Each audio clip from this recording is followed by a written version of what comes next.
আচ্ছা, আসলে পিয়ার জিনিসটা কি আপনারা বোঝেন? পিয়ার জিনিসটা কি আমি একটু বুঝি, আমি অল্প করে বলি।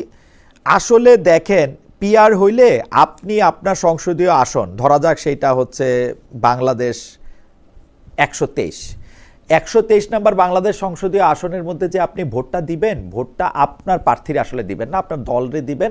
আগে থেকে এইটাতে দেয়া থাকবে যে ওই এরা হচ্ছে আমার দলের মনোনীত সংসদ সদস্য, বা যারা আমি জিতলে, আমার দল জিতলে তাদেরকে ওইখানকার সংসদ সদস্য বানানো হবে। তার মানে আপনি কিন্তু সরাসরি ভোট দিবেন না, অনেকটা আইয়ুব খানের বেসিক ডেমোক্রেসির মতো আপনি ভোট দিবেন হচ্ছে পরোক্ষভাবে। দেখেন, একদিক থেকে কিন্তু আমরা বলতেছি, আমরা আসলেই বলতেছি যে জুলাই সনদ বা জুলাই যে আমাদের শিক্ষা দেয়, সেই শিক্ষাটা আমাদের দেয় হচ্ছে আমরা যাতে এক ব্যক্তির হাতে ক্ষমতা কুক্ষিগত করে না রাখি, আমাদের ক্ষমতা যাতে একটা মানুষের কাছে একটা একটা একটা একটা ক্ষমতার বলয়ের মধ্যে যেটা যেন আটকে না পড়ে। অন্যদিকে এই পিআর পদ্ধতির নামে আমরা তার কাছেই আবার আসলে ক্ষমতা দিতে চাইতেছি, সে কারে কোন জায়গার এমপি মনে করবে বা না করবে তার উপরে। কেন, কিসের জন্য? একটা কিছুর জন্য। এখন জামাত ইসলামের এই কথা কইতে আমার আর ভাল লাগে না যে আসলে জামাত ইসলামী মনে করতেছে এমনিতে সে যত আসন পাবে তার চেয়ে বেশি আসন পাবে সে পিআর হইলে। মানে এমনিতে আসন পাবে সে ধরা যাক হচ্ছে 10টা, পিআর হইলে সে আসন পাবে হচ্ছে 27টা।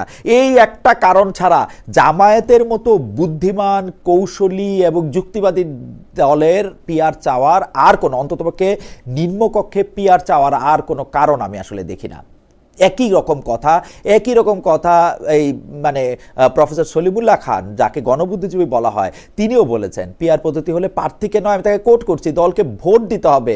মানে প্রার্থীকে নয়, দলকে ভোট দিতে হবে। এখন আমরা দল বলতে কি বুঝি? দল বলতে বুঝি হচ্ছে একটা ব্যক্তি।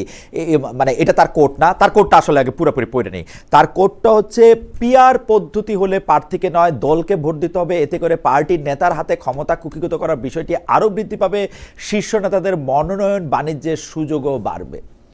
দেখেন, শীর্ষ নেতাদের এমনিতেই শীর্ষ নেতাদের কথার বাইরে কিছু হয় না।